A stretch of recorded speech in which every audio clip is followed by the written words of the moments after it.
అందరికీ నమస్కారం. అమ్మ మాట అమ్మాయి బాట ఛానల్కి స్వాగతం. కథ చెప్పుకుందామా? రాకుమారి విచారం. స్వర్ణపురి రాకుమారి కుసుమలత బాల్యం నుంచి చిత్రలేఖనం పట్ల ఎంతో ఆసక్తి కనబరిచేది. ఆమె అభిరుచిని గుర్తించిన మహారాజు మనోహర సింహుడు ప్రసిద్ధుడైన ద్యోతకుడనే చిత్రకారుణ్ణి ఆహ్వానించి ఆమెకు చిత్రకళలోని సూక్ష్మాలన్నింటినీ నేర్పించాడు. కొన్నాళ్లు గడిచాక ఒక రోజున ద్యోతకుడు మనోహర సింహుడితో, ప్రభు, అమ్మాయికి ఇక నేను చెప్పవలసిందేమీ లేదు. చిత్రకళలో ఆమె సాధించిన ప్రావీణ్యత నన్నే మించిపోయిందని అనిపిస్తున్నది అన్నాడు. మహారాజు ద్యోతకుడి మాటలకు చాలా సంతోషించి అతడికి బహుమతులిచ్చి పంపేశాడు. ఆ తరువాత కొన్నాళ్లకు కుసుమలత ఒక చిత్రాన్ని చిత్రించింది. అందులో అందమైన యువకుడొకడు స్వచ్ఛమైన తెల్లని గుర్రం మీద ఒక చేత కళ్యాన్ని మరొక చేత ఖడ్గాన్ని పట్టుకుని కూర్చొని ఉంటాడు. అయితే ఆ చిత్రాన్ని పూర్తి చేసిన నాటి నుంచి కుసుమలత ప్రవర్తనలో ఏదో విచిత్రమైన మార్పు కనపడసాగింది.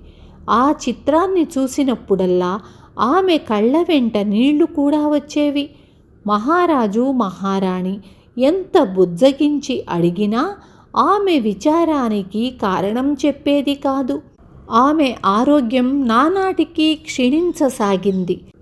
ఒకనాడు మంత్రి అజయశర్మ రాజుతో, మహారాజా, రాజకుమారి గీసిన చిత్రంలో ఏదో లోపమున్నదని నా అనుమానం.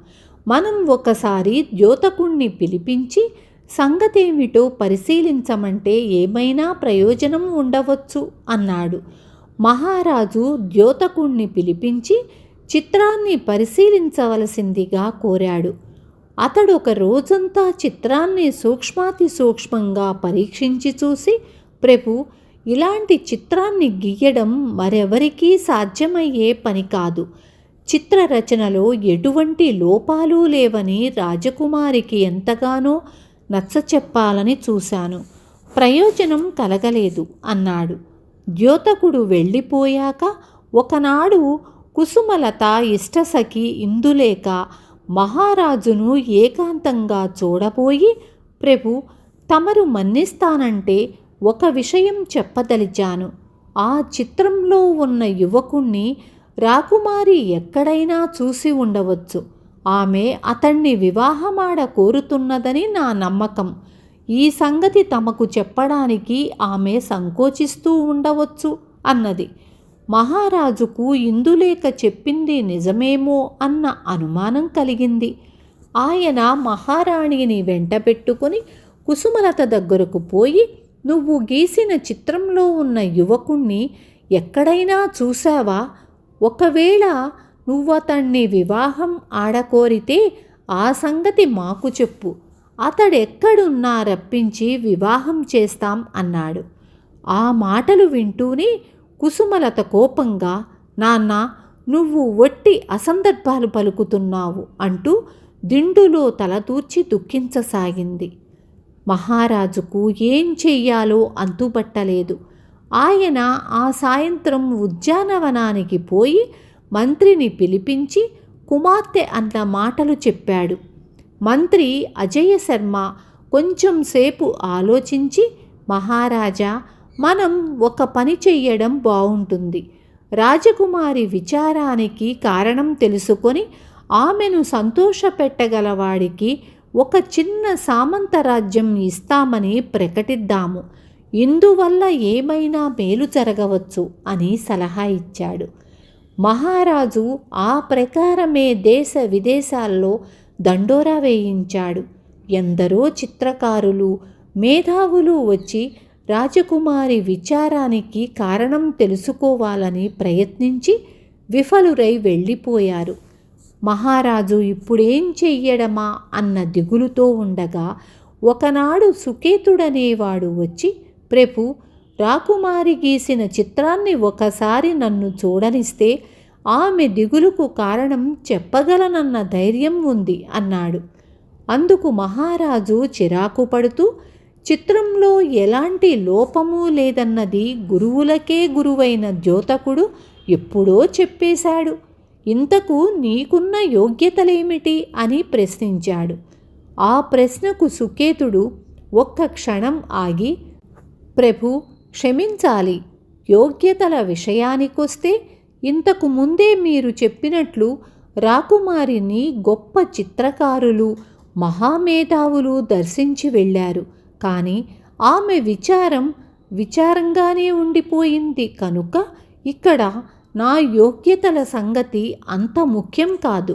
ఇక్కడ అవసరం అయినదేమంటే లోకజ్ఞత కావడానికి నేను అనేక రాజాస్థానాల్లో నాట్యాచార్యుడుగాను, చిత్ర సంగీత సాహిత్య శిక్షకుడుగాను పనిచేశాను అన్నాడు. అప్పుడు మంత్రి, మహారాజా, ఈయనకు ఒక అవకాశం ఇచ్చి చూడండి అన్నాడు. మహారాజు సరేనన్న మీదట సుకేతుడు కుసుమలత గీసిన చిత్తరువును పూర్తిగా పరీక్షించి ఆమెతో, రాకుమారి, మీరిలాంటి చిత్రాన్ని మరొకదాన్ని ఈ జన్మలో రచించలేరు. అదే మీ విచారానికి కారణం. సాధ్యపడని దాన్ని గురించి ఎంత విచారపడి లాభం లేదు కదా అన్నాడు.